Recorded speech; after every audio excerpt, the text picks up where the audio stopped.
Hey everybody, it's Diane from Walters Greenhouses. We're all thinking about bringing our tropical plants inside the house right now. They've been blooming and big and beautiful outside all summer long, and we want to try and save it. So I know some of these hibiscus are still blooming and you don't want to cut off all the blooms, but what I recommend is you cut off 1/3 of the plant, 1/3. So I'm going to demonstrate. So we've got about 30 stalks on this plant. So I'm going to cut 10 back, 1/3. I'm going to try not to take the ones that are blooming right now. And if you look here, I'm taking it just above where a leaf would be. That's 2, 3, 4, 5. I'm also looking at where the leaf node is going. I don't want it to be forcing into here. So this leaf node is going out to the side, which is better than going interior. 6, 7, 8, 9, oops, I cut off a flower, and 10. So I've taken this plant 1/3 back, and I've taken 1/3 of it. In another week or 2 weeks, depending on how long it's blooming, you'll take the other 1/3 back, 1/3, and then the final 1/3 back, 1/3. So eventually it'll be all nice and compact. When we bring them inside for the winter, there's not as great a light level, so they'll grow a lot skinnier, and you'll want to trim them back once in a while again, about 1/3. So now I'm going to lie the plant down and I'm going to do the spraying. So you're trying to get all of the adults and the eggs and the larvae that come from it. We're trying to control aphids, spider mites, white fly, and a little bit of mealybug. It will help as well. So what you want to do is spray the lower plant to runoff. Runoff means that when the spray starts to run, that is to run off. I've laid it down because it's easier to do, especially for people who are vertically challenged. I'm spraying this guy. And this is insecticidal soap, which is 2% fatty acids. It is 100% environmentally friendly. I'm not wearing gloves. It smells a little bit, but not a whole lot. Now, I'm doing this outside. If you don't have a spot to do it outside, inside in your bathtub works well too. But it's still really good weather and it's easier to do it outside. Okay, cut for a second. Straight up. We also want to do the tops of the leaves. Again, to run off. You get your good hand workout. Now again, you want to do it 3 times, 7 days apart. And yes, the spray will damage some of the flower. It's called flower marking, but because hibiscus blooms only last really for 1 day, you won't notice it that much.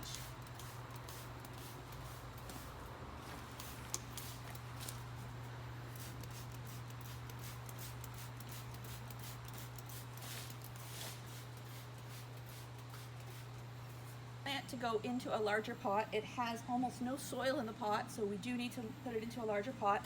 It was in approximately a 12-inch pot. We're putting it into just a little bit bigger than a 14-inch. We go 14-inch on this one because the lower part of the pot is 14-inch, whereas the bigger pot is 16-inch, but it's not that wide at the bottom. So we're still going to use the 16-inch, even though you should only go up one size. I'm going to prep the roots by cutting them.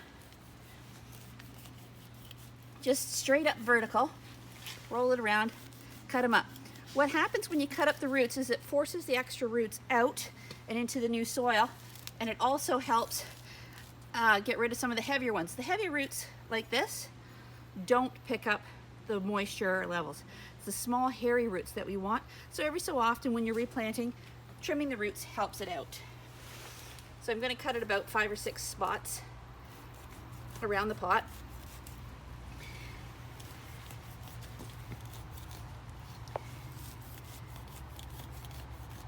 And then I'm going to loosen up the bottom a bit. Now, everybody asks, and this is one of the things, see these little beads here? That's slow release fertilizer that's been in the soil. So it's probably a 60-day, it looks like, because it still has a little bit of nutrients.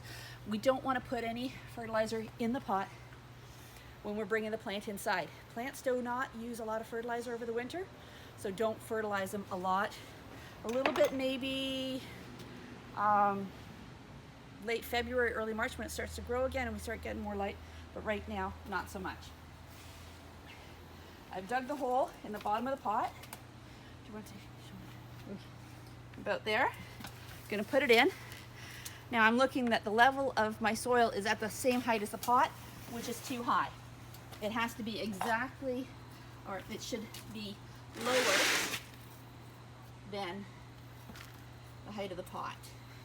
You don't want to end up having the water flow over and onto your carpet or hardwood floors. Now a little rhyme. We always say, plant it high, it'll never die. Plant it low, it'll never grow. Planting it high and planting it low is more about the top of the plant here. This plant has been exposed to our air, and you don't want to cover over the bark. What happens is it ends up girdling or covering the soil, the stem, and it will rot that stem, which will not allow it to survive. So again, plant it high, it'll never die. Plant it low, it'll never grow. I've put the soil around the bottom, and now I'm going to put the soil around the sides.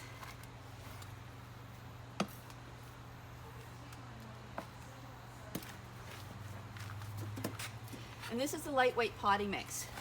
For hibiscus, they're very versatile and they like a fair bit of water. For most other tropicals, I would be using the tropical mix for better drainage.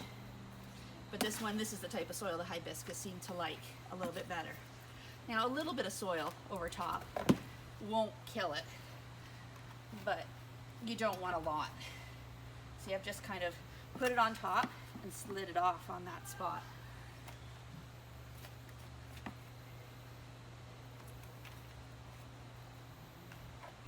So if you don't like the looks of the roots, just slide a bit, rub a little bit of the soil in, and then you won't see the roots as much. But the roots being up high, nothing hurts that. It will not hurt the planting. It will not hurt the plant at all.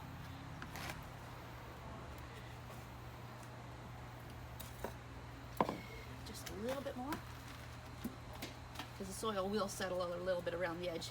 It is moist, so I'm not going to water it today, but I will definitely water it tomorrow or the next day in order to settle the soil in.